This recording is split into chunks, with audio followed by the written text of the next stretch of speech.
Hey, today we've got the second developer interview where the game director covers news such as confirming closed beta tests for players. He discusses players claiming GameGuard can break a PC, talks about how often they're going to release patches, and shares when we can see content again. Plus, there's so much more he covers. If you can, support the channel by tapping the thumbs up button and the hype button below. With that said, let's jump right in. Alrighty, Helldivers, the first question is about game balance and the closed beta tests. Here's what the game director had to say about all of this, and I'll catch you towards the end. To start with the first one, how do we think about balance going forward? I think balance will be an ongoing discussion that will, when we keep adding things to the game, we keep adding enemies, we keep adding environments, we keep adding new kind of equipment and so forth. Players will react to this, and we will see what the outcomes are. We're always trying to stay true to our own intentions, and then we'll see. We're doing a lot of testing. We're doing a lot of chatting with our players to see what they think, and it's like an ongoing conversation. When it comes to the crash rates, it's in the name. This is when you're playing the game and suddenly it crashes. There's been many players who've experienced this, me included. So why do we get these crash rates? Well, in this specific case, the reason for it is that we do extensive testing in-house and try to catch all of these instances, but sometimes they can slip through. So even one crash, like even one type of issue, or like let's say 1 to 5 maybe, that can be enough to really spike the crash rates for a lot of different players. And we have been unable to, in a good way, catch these crashes before they happen, and that's unacceptable. There's a few reasons for it. So even though we do extensive testing, it's just not on the scale of the full game with all of the players. So we're looking into doing closed beta testing with maybe up to 1,000 or more players, and this we think, and I think, will be enough to be able to catch these crashes. Because even if some crash has a 1 in 100 chance of happening, let's say, it just might be that we don't notice that when we're playing, even though we're doing our best. But if we get enough players, then all of a sudden these crashes can show their face. That right there might be pleasing to hear, because I know a lot of you out there have said, hey, they should just do some closed beta tests. When is that going to be possible? And it sounds like it's something they're planning. We have no idea when it's going to happen. However, 1,000 players beta testing seems like a hell of an idea. Okay, the second question is about bugs with the Illuminates and how they're still around, as well as some other issues. And he also gets into some details about how they get away, by doing certain stuff when they shouldn't. Here's what he had to say. I think it's great that players feel like they already understand what we're going for. That's a great sign. I'm happy to hear that. So on the question of why do we still struggle with some of these bugs that have been with us for a long time, so one of the things I can say is that game making is pretty difficult. It's a difficult task to do the correct sort of prioritization. Sometimes we succeed, sometimes we fail. It's like Shams, the user S. Georgiani has so eloquently said before. Allegedly, that sometimes we really smash it, but sometimes when that happens, we also break things, and we have broken a lot of things. And in breaking things in the game, we also can break some of the trust from the players, right? So it's just an all-around bad situation. Why are we still struggling with these issues? It's for a multitude of reasons. One reason is we're really passionate about keeping this game running. So updating the game with all of the content that we've planned is something that that we're really passionate about, and we love when we do this and players engage with the new things that are happening, and they engage with the story, and they help shape it together with us, just like I talked about last time. This is all super cool, but of course doing that takes away focus from fixing the issues that we have with live game. I think we have and this is in large part on me, we have focused too much on making new things, and just not enough on fixing the issues that we have. that is now something that we're rethinking, and we're recalibrating this. And what this means is that, you know, you're getting used to working in a specific way where like we keep getting away with things that we really shouldn't be getting away with. And since we do keep getting away with it, we sort of just get used to it, and we just keep developing the game as we normally do. And eventually, like where we're at right now, we see that there's been, like, we've been starting to break at the seams. And it's not just in one place, unfortunately, it's in many different places at once, pretty much. And I think that, you know, when we're doing retros on this and when we're thinking back on our processes so far, we see that, okay, there's been signs here all along, right? And signs from the community, signs from you know, the calls are coming from inside of the house as well. And now we're paying the price a little bit for this.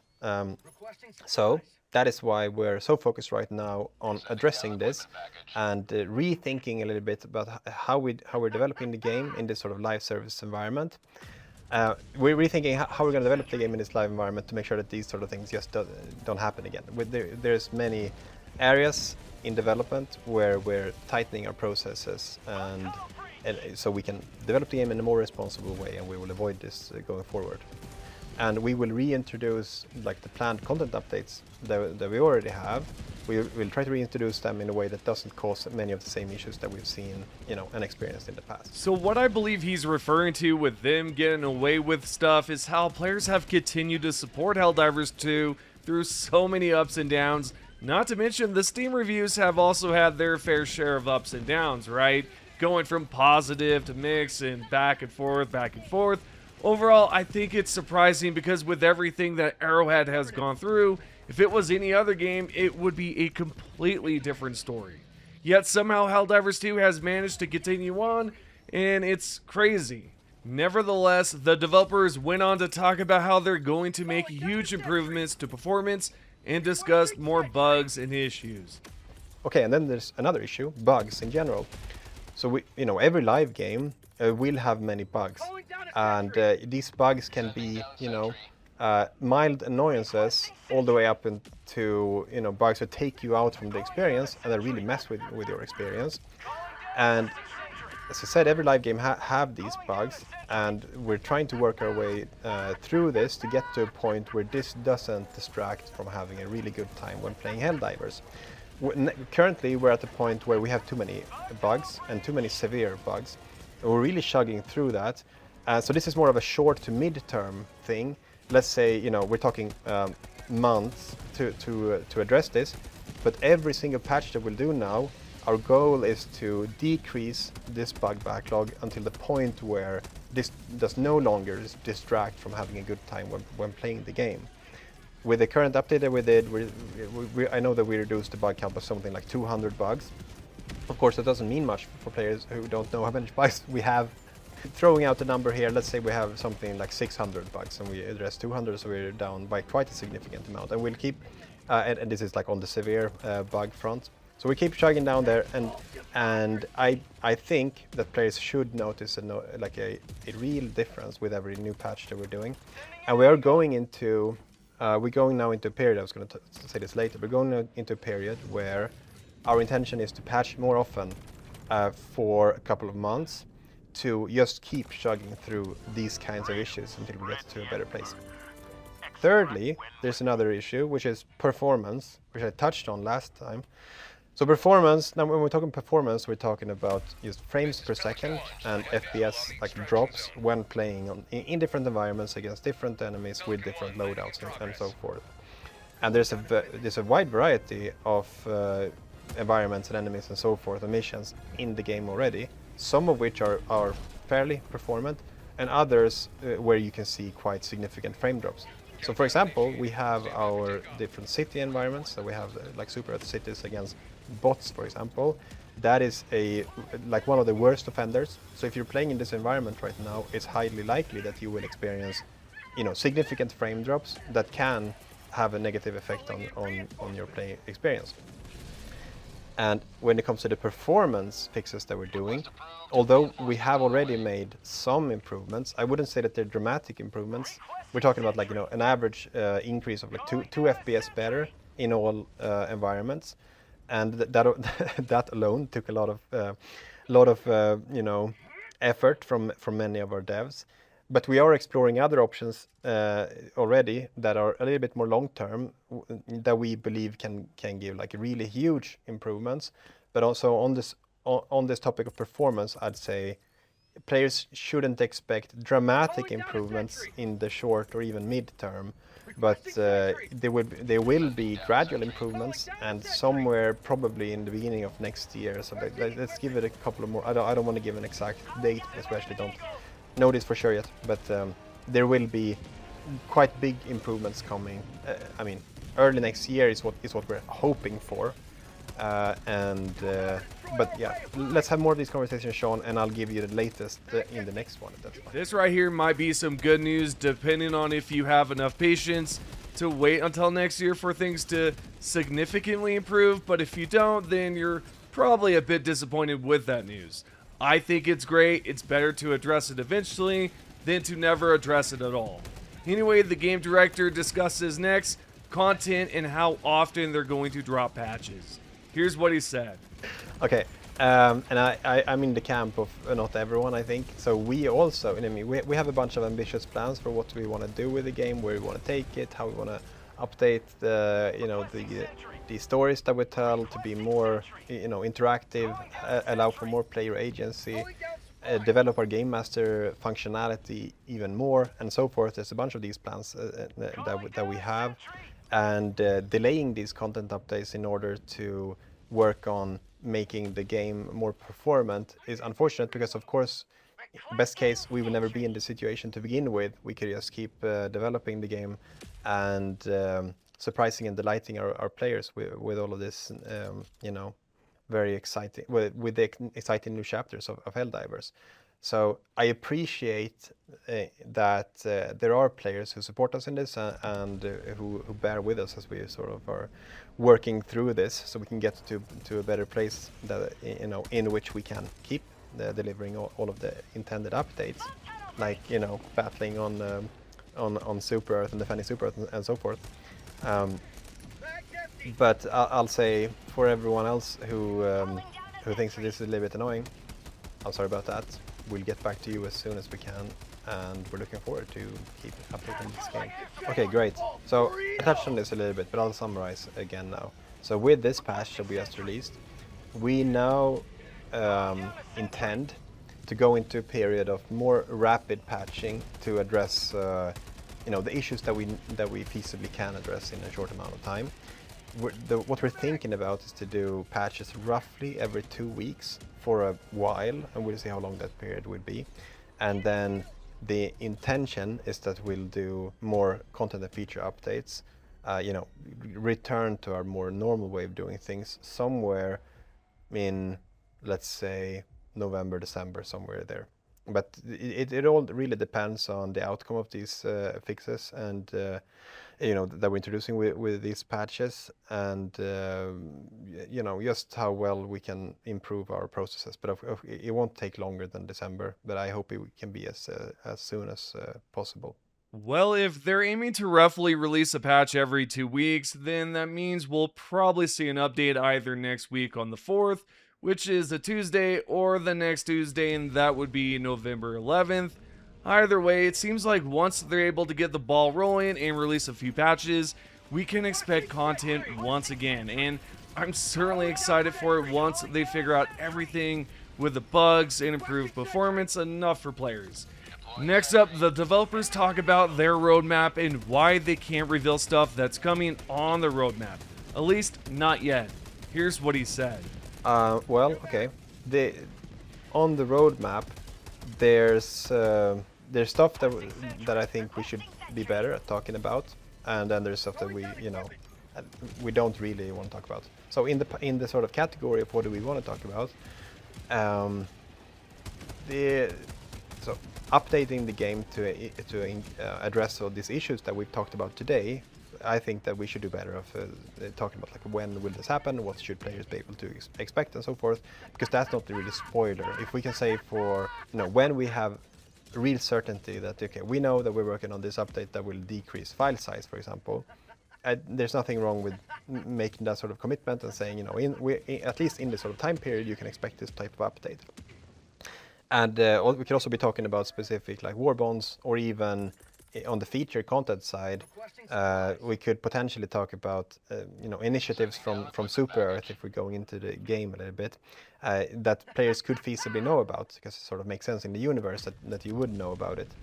I don't know, new vehicles that are being manufactured, for example. That would make sense. As a Helldiver, you should know that, right? But when it comes to stuff that the enemies are doing, I said in the last chat we had, Sean, that we like to think of the game like a universe, as a living universe where anything can happen. That's how we treat it, and that's like very important to us. So we don't want to talk about everything that the enemy is planning, because that would spoil it a little bit. So those type of things we don't want to, at least not right now, put in roadmaps, because that would go against our like core philosophy of treating this universe as a living universe, like an unpredictable universe where anything really can happen. Yeah, I hope you think that makes sense. Makes perfect sense, and I appreciate you answering that again even more clearly. And of course, everybody watching, they'll let us know what they want to know next time. Yeah, so what he just said there makes a lot of sense. It's their game. They want to reveal stuff as if it's actually happening in the universe, and I can't dislike that one bit. I really can't. It's nice to see the surprises. However, if they can at least reveal a roadmap that says, hey, we're going to drop tier 6 ship upgrades on this date, and there's going to be some improvements to the DSS on this date, then that would be perfectly okay with me. And I think you wouldn't mind stuff like that either. Now, the next question is about whether GameGuard can break PCs by messing with the files. The game director responded with this. When I heard about this, I freaked out a little bit, and I went to everyone who I trust, and I said, like, is there any truth to this? Can this actually even happen? Right? And so far, there's no reason for us to believe that this has happened because of Helldivers. But we're looking into it, and we're really digging into this to see if there's any truth to this at all. That's what I can say. And I can't say any more right now. And also, you shouldn't take you shouldn't only trust my words here, because I'm probably the person who knows the least about how this actually works, like the technical aspects of this. But I know we're looking into it, and so far we can't see any signs that it's because of our game. Well, it seems as of right now that GameGuard is not the culprit for causing PCs to brick. Who would have known? I don't know. I have no idea what's going on here, and I actually do have a theory. I truly believe it's Windows 11 causing the issues, because I personally haven't experienced a single problem. That is until I installed Windows 11, then played Helldivers 2. Before that, I wasn't experiencing any freezes or issues in general, but we'll see where this conversation goes in the future. On a related note, the next question is about the Stingray engine and why they decided to keep it. The game director had this to say. The decision to go with Stingray was made many years back now. It was made, so far back that if you had a kid back then, they would already be well, I think even through middle school, they're they're thinking about what they want to do with their lives. So that's a decision that we're sort of living with. And I think back then, from what I know, because I wasn't here, I wasn't born back then. I'm just kidding, but I wasn't here then. I know because I've asked Johan about this, Pilan. I've asked him, and he said that back then when we started developing Helldivers 2 for when we started doing that. The intention was that it would be like a 2 to 3 year game, and every year that it got delayed, and I mean the development was like 8 years. So her head is. I'm sorry. I just couldn't concentrate. Yeah. Okay, every year after like year 2 or so, we thought that we're gonna release Helldivers 2 in a year, so we just kept pushing it by a year. And there were conversations back then like, should we switch engine? But it was always like, well, we're gonna release it soon, so why would we switch engine? That makes no sense, right? And then that kept happening year after year after year after year up until like year 8. So we just dug ourselves. I'm not gonna say we dug the hole deeper and deeper, because like the engine has a lot of upsides. But that's sort of the reason why we're where we are. And now with the game of this size, it's a big project to switch to a new engine. And I also will say it's not like the engine is that bad even. As I said, like it really has a bunch of upsides. So there's still many strong voices, internally that really like this engine, like working on it, and they want to keep developing it. And and I should also answer, yes, we are improving on this engine. So we're spending quite a lot of time and effort on making this engine better and more easy to work with for our devs, because there's also devs who will listen to this from Arrowhead who don't have the same kind of positive relationship to working with Stingray and to Stingray in general, and I feel that because I've also worked a lot with Stingray. I will say right off the bat that upgrading their engine would cost more resources and time, and it just wouldn't pay off in the long run. They're better off improving the Stingray engine as best as they can, because again, sure, it makes sense to swap an engine for a different one. However, it just wouldn't be the right decision business-wise because of how long it would take to just swap all the code over and get things fixed. It would be practically like developing another game, right? Okay, so the next question is about their development processes and how they're going to improve. So development process, making games is a tricky thing, and making games involves many different steps and many different people. What are these steps? Well, to begin with, you need to plan for upcoming content. So and it's like this planning can take a long time and involve many different people. When you're planning, you're sort of weighing different bets. You know that okay, we have all of these different needs that we put on the table, and then we sort of fight it out, not maybe fight it out, but we sort of brainstorm it out, and we come up with some sort of plan. And then we have teams of very talented and passionate devs of all kinds that work together to make these plans a reality. So some of the things they can do by themselves, and other things they require the help and assistance from others to develop these things. And then at the end of that process, when you have something that you've built, that you've tested, that you think like it works really well, you send it to, well, not send it to, but you do like a quality assurance period, you can say, where you verify that what you've built lives up to the standards that we've set, and that it's we think that we will reach our goals here. We think it's fun to play. We play together and we laugh together. That is that sort of thing. But there's also technical details here. And when you quality assurance, you have to go through like the pipeline of getting it all approved and doing all the necessary testing, making sure that you have your eyes on all the nasty bugs and crashes and the performance implications and all this stuff. It's just a complex puzzle, and eventually at the end of that process you launch it to players, and the players get to experience it, and hopefully they will have a really good time. Okay, so that was a very big overview, but high level overview. And the reality is that things can go wrong in all of these different steps.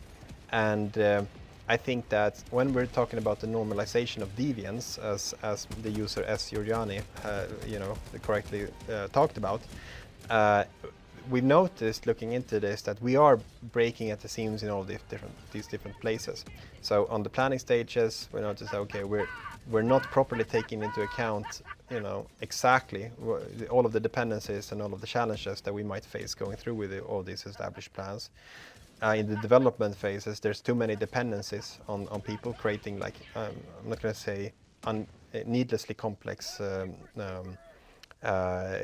processes, but there's areas where we can really tighten the process. And then the quality assurance part, of course, as players have found out, we sometimes launch with crashes that we didn't know about that cause huge crash spikes, so that doesn't work. And then the whole build pipeline and doing all of the necessary certification checks, that there's also issues that we're having here. Even just making the builds, making sure that we do get the builds in time, is also something that we're struggling with. That is, for many reasons. So when we're talking about the process, okay, what's the TLDR of all of this stuff? Well, it is that we've been going in with a magnifying glass, everywhere, and we're asking ourselves, what is it that we're doing that is causing all of these problems, and what are the sort of most important areas that need real improvement, and as a consequence, we are slowing down a little bit just so that we can more clearly see where things are breaking, and hopefully when we've addressed that, we can, make sure to find the right tempo that will be, that will allow us to be able to deliver content and features and experiences and stories to players in a way that doesn't cause these issues. Okay, so that was probably more complex than it needed to be, but the short answer is just that. It's a little bit everywhere, and we're doing a little bit of everything, and there's many people looking into this, everyone is sort of working here, and that's the short of it, pretty much. Alrighty, with that answer, I will say this, man. I hope things get better because, Helldivers 2 is a great game. There's a lot of cool stuff that they could do with this game. There's a lot of potential, and I'm sure you all see it too, and you hope for the best for Arrowhead, unless you just absolutely dislike the game, then probably not. But yeah, I'm certainly looking forward to them improving as a team, and to just see them grow as a gaming studio would be awesome, and hopefully things do get better for everyone, right?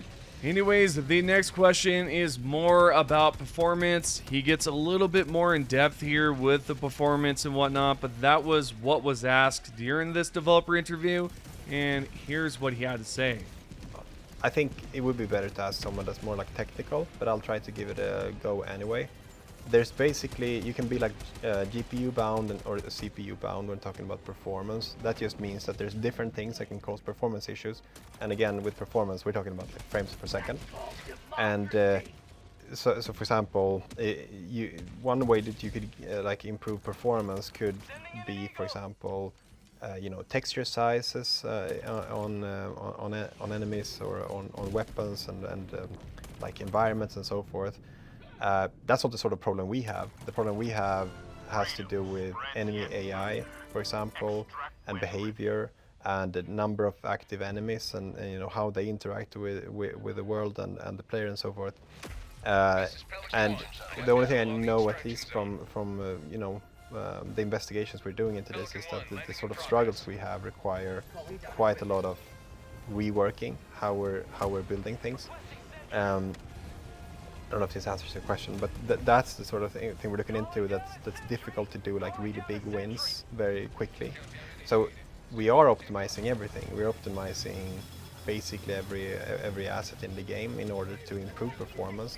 But we're getting these like marginal gains, so it's nothing too dramatic. But at the same time, we have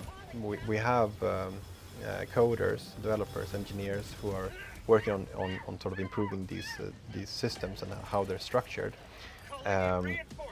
That's like, you don't see those incremental improvements until we sort of address the issue, and then when the issues have been addressed, you can see like really big jumps in performance, if that makes sense. So it's going to take a while longer before we've done any dramatic improvements here. And for any engineer from Arrowhead who's listening, I'm sorry if I messed that up, but pretty much that's my understanding. They can also sound off on the internal comments for us. Yeah.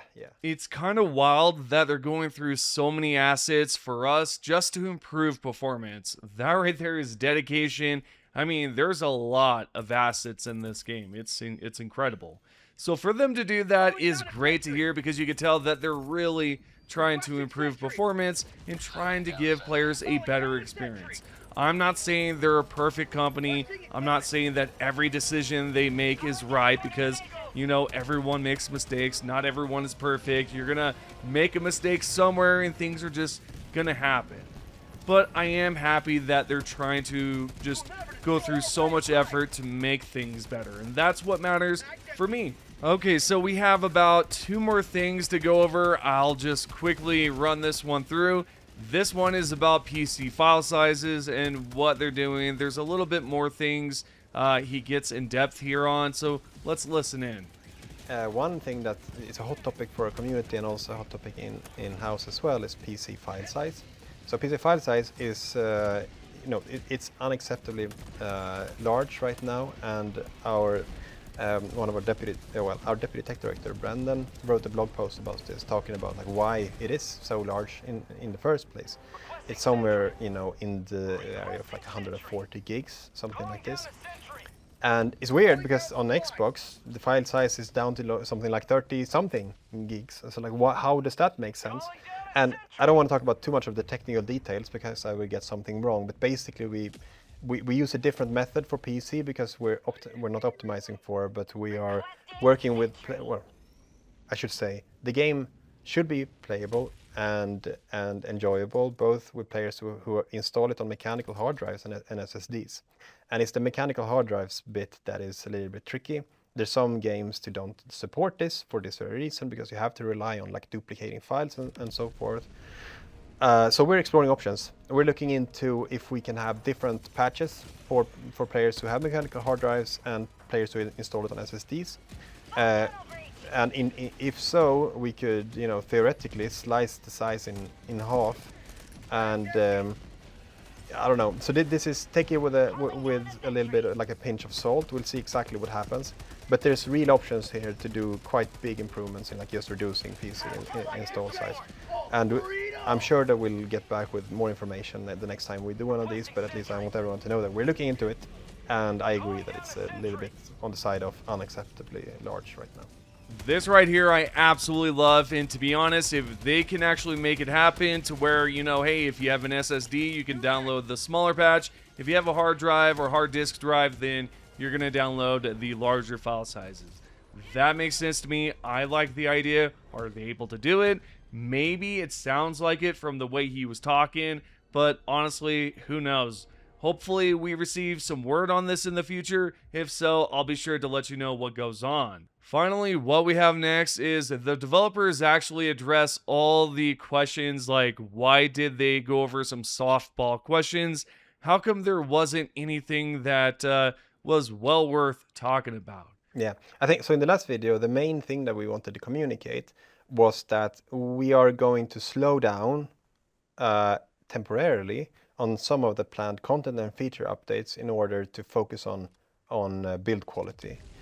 That is so that was the main message, and I do agree that many of the questions were a little bit too soft, you know, ball, and we could have just gone harder on these specific issues that we're having. And for this time, I think let's just speak. My goal with this little chat is to just speak very openly and transparently about where we're at right now and what sort of things we're thinking about and working through in order to get to a better place. And of course, everybody that's watching, this is a call to arms. More questions, bring them on.